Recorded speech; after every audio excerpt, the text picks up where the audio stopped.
Okay, Brad Keselowski has joined us here today, and Brad drives the number 2 Miller Lite Dodge for Penske Racing, and he has locked himself into the chase for the NASCAR Sprint Cup. He's got 3 wins on the season, which translate into 9 bonus points, and I'm sure he would like to make that 12 bonus points by the end of tomorrow night. So, Brad, talk about your mindset. Obviously, you're in the chase. You're going to have a pretty good seed as it is. I'd have to resort to Mr. Mike Ford on the if he got a 4th win, how that would impact his seed. He'd still be 2nd. Okay, but that'd still be better than what he might be now. But anyhow, Brad, talk about your mindset here tomorrow night. You're certainly one of those racers that, you go hard regardless. So, yeah, I'm going to try to win the race either way. But it's, I was talking to Martin Truex before practice started. He put it best. This weekend for us feels like almost like the All-Star race. Where you just go out and race and you don't worry about anything else. And certainly you don't want to wreck, but if you do, you kind of shrug your shoulders and go, well. And you're just hoping that you can get another win. So I think that the guys that are in the top 10 feel that way. And certainly there's some other things going on that you want to be respectful to with the battle for the last spot in the wild card and so forth. But, it just it feels like a very low-tension, high-reward weekend that is going to be a lot of fun, and so far it has been.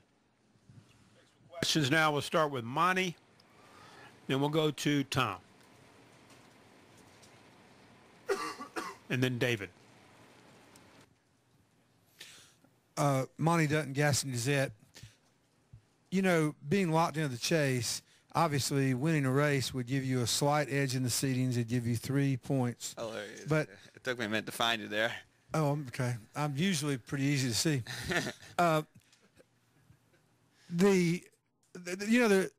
If you're already in the chase, there isn't that much tangible other than just 3 bonus points to race for.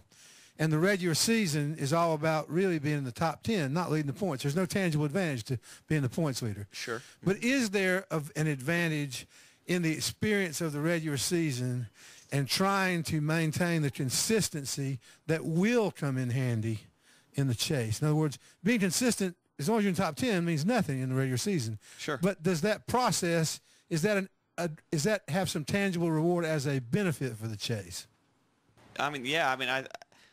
I feel that way, and I felt more that way probably last year before the chase, before Tony went on his run, than I do now. But I still feel that some of the resemblance of that. For us, it's almost more about proving something to yourself than to anyone else. I feel like over the last 10 weeks we've been just as consistent or if not more consistent than anyone else. And then if we can repeat the performance we've had over the last 10 weeks, that we can win the championship. So, that confidence is big, that self-confidence. But you're right. I think you diagnosed it fairly well that once you're in the top 10, consistency really doesn't mean anything until the actual chase starts. It's all about the wins, which I think is good. I like that setup. It wouldn't hurt my feelings at all if there was a reward for actually being the leader of the points going into the chase, but it's not a big deal. I feel like you summed it up pretty well. I don't know how to really add anything to that. And I certainly don't disagree that once the chase starts, you have to be more consistent than ever, and certainly pile off some good finishing before that. It really doesn't matter. But the actual consistency during the race to the chase means nothing except for in your own mentality and your own approach. And for us, I think it's been very strong.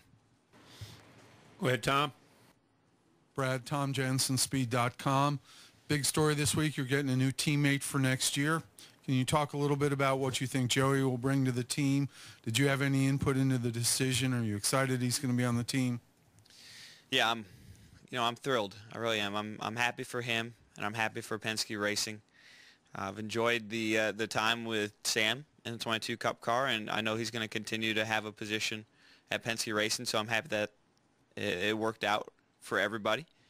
But Joey's going to be a great move. I mean, I think you're looking at a driver lineup next year where 3 of the 4 drivers are the youngest in the series, with Ryan Blaney and Joey and myself, and I'm not saying Sam's old, but he's right there with everyone else. But I think that brings a lot of youth and vitality to Penske Racing.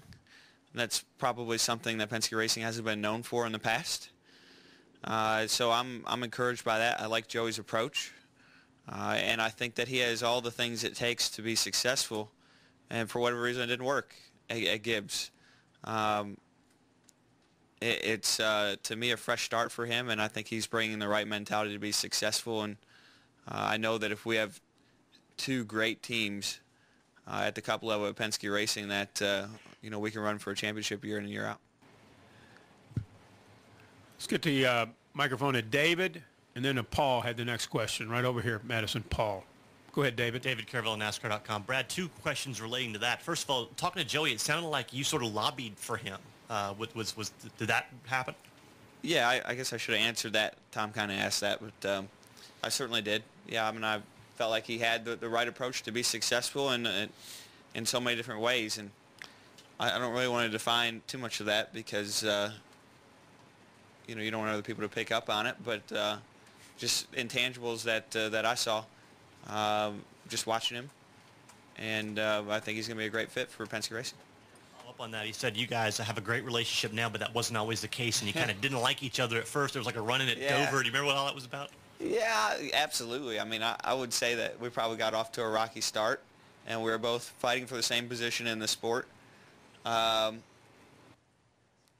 was kind of an alpha male thing for sure, but I think we certainly got past that when we both got the Cup and struggled. I think it reset, and if anything, the struggles that we both had entering the Cup Series probably brought us closer together because we could relate to each other more so than anyone else. And I think that probably grew our relationship when it might not have started on the right foot.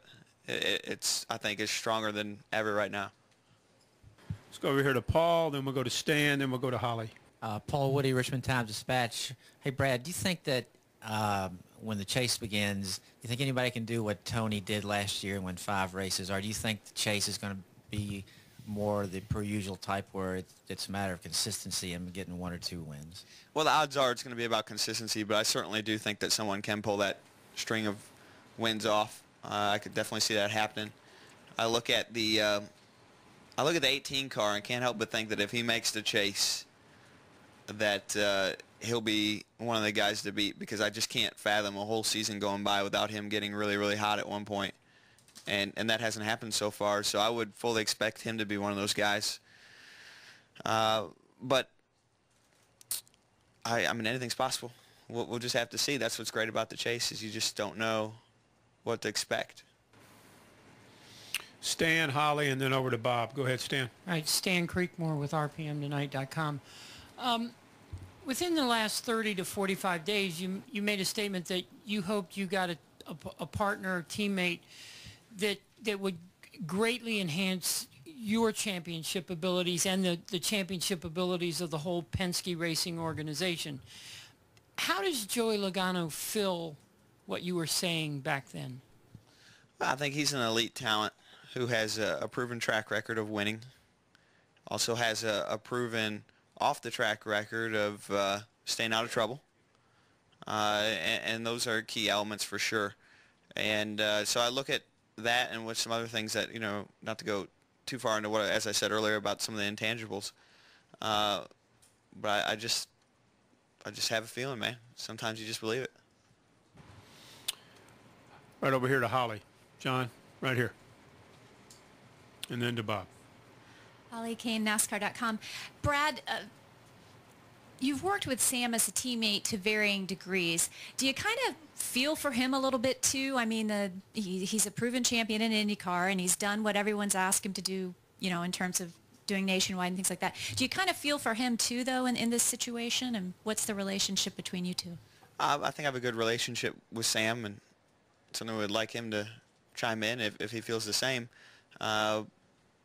but I've been pleasantly surprised with how things have worked out over the last few weeks. I think he's done a phenomenal job. I think that he still will have a place with inside Penske Racing. We'll have opportunities for success.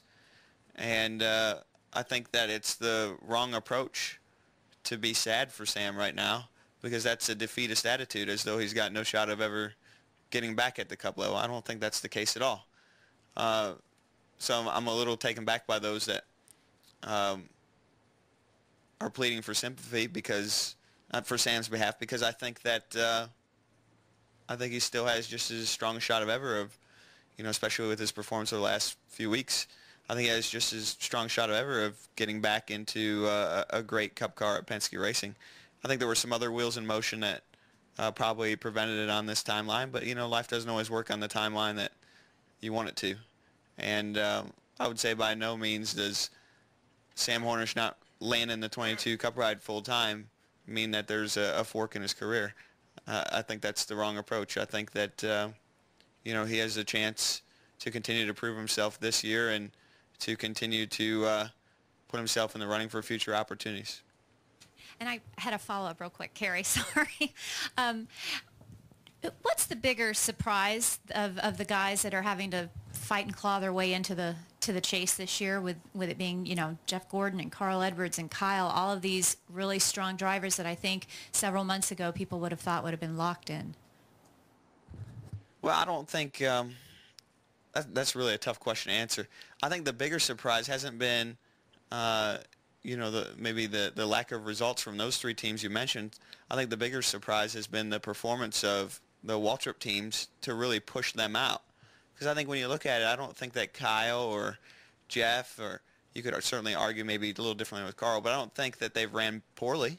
I think that, the Waltrip organization stepped up and pushed them out. And at the end of the day, there's only 12 holes. So it doesn't mean necessarily if you're not in those 12 spots that you've ran worse than you did the year before. Sometimes it just means everybody else ran a little bit better and you didn't improve. So I think that, they should be the real story, the performance that they've had, not necessarily kicking everybody else in the butt that hasn't performed. I think that they've just taken those seeds. And if you look at it, they've taken, 2 spots that would have clearly put Jeff and Carl in elsewise. Over to Bob and then to Lee. Bob Hockers, Scoring News. NASCAR kind of, clarified the parameters of the bushings and everything in the last day, and it seems like you're getting a lot of credit on Twitter at least for that. I mean, do you? Well, don't let the facts get in the way of a good story. Well, that's what I'm asking. I mean, does this rule matter to you? Do you feel like it was necessary, and do you feel like your outspokenness played any sort of role? I don't know. That's tough to judge. I don't think there's anyone that has a complete picture of everything that's transpired over the last 3 to 4 months. I'm hesitant to talk any more about it because it goes back to the perception that I've stated before, that most people have who follow the sport, that stock cars are all the same. And that's a healthy perception in some ways, and it's an unhealthy perception in other ways, because when you go through a rough stretch like we just talked about, whether it be Carl or somebody else, everyone looks at you and says, well, you quit wanting to drive, or you lost all your talent. No, that's not what happened. And I think with my team, I feel like we're performing at a very high level with the things that we control and that we believe in. And, that process for, allowing those parts to be ran was not one that I think we were really comfortable with or happy with how it played out. I don't think that we've seen the last of how that's all going to play out. And like anything else, I equate it to, perhaps the NBA, where, you can make a rule saying that, traveling is illegal, but, it's how it's enforced that really matters. And if it's enforced on LeBron or not on LeBron and on everyone else, it makes for a different game. So I think the real challenge is how things are enforced, not necessarily what's wrote down on paper, because that's what the rules are. The rules are what's enforced, not what's wrote on paper. So we'll just have to see. I don't think it's all played out yet. My personal opinion is that the sport, if you look through the history of it, has always had a balancing act between parity and innovation. And, as the teams have progressed over the last, decade or so, the budgets for development have increased, tenfold to levels that are hard to monitor. And I respect immensely the process that NASCAR has had through the history of the sport to get it where it's at, and to monitor that, I should say. But it's getting harder and harder, and I sympathize for them in that process. So I think that understanding how that's all done over the next few weeks is something no one really knows. And so I think it's way too early to say that so-and-so lost their advantage and so-and-so gained one. I think it's just something that's got to play out. But it certainly has my attention, and how that whole situation is managed will dictate the speed that the field has within its top cars. And as I've said before, speed is the backbone of success in racing. It's not all of it. Execution is certainly a large part of it. But if there's cars that have large quantities of speed over others, the odds are pretty much in their favor that they're going to be the ones to win the chase. So, I think there's big questions still to be answered. And I think it's too early to say this has happened and this hasn't, and everything's going to be changed. So we'll just have to see how it all plays out. Lee, do you have a question? Go ahead. Hey, Spencer, Fox Sports. Forgive me because I was out if this was already asked, but you were kind of teasing us a little while back and said that you had a specific driver in mind for the 22 car. Is it the driver that was hired? Yeah, it was something that's been a work in progress for quite a while, and I think Tim Cindric in his comments this past, was it Tuesday, went over it pretty well, that it was something that was probably a good 10 months in the making, after everything happened last December. It was a square peg in a round hole then, and now it's the round peg in a round hole. And it came together. Nate? Nate Ryan, USA Today. And Brad, when Joey was talking about it on Tuesday, he talked at length almost about how much influence you seem to have on day-to-day decisions at Penske. He said you were the reason that he got the audience with Roger. How long have you had that sort of input and influence? I mean, did that come about last season after you became a chase contender? And because I assume 2 years ago you wouldn't have had this kind of clout within the team. I don't want to overstate the position I have at Penske Racing. I'm happy with what it is, and I'm trying to grow it. But I think that certainly the more success you have, any driver at a race team, the more pull you have. And so I spend my time focused on being successful and knowing that that'll turn around to open up other doors to be a leader. And certainly when them doors are open, I'm not afraid to walk through them. Final question, then he's got to go. I just want to follow up on an answer that you just gave, saying that this whole process almost started 10 months ago, or last December, if you will. Was the whole situation then with A.J. Allmendinger just a very short deal that you weren't looking at him for staying very long at all?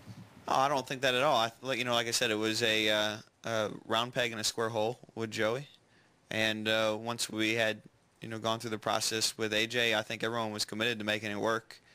Obviously, it did not, and I think we all know what happened there. But that just reopened the door and made the square hole round. Thanks a lot, Brad. Good luck this weekend. Thank you. Have a good one, guys.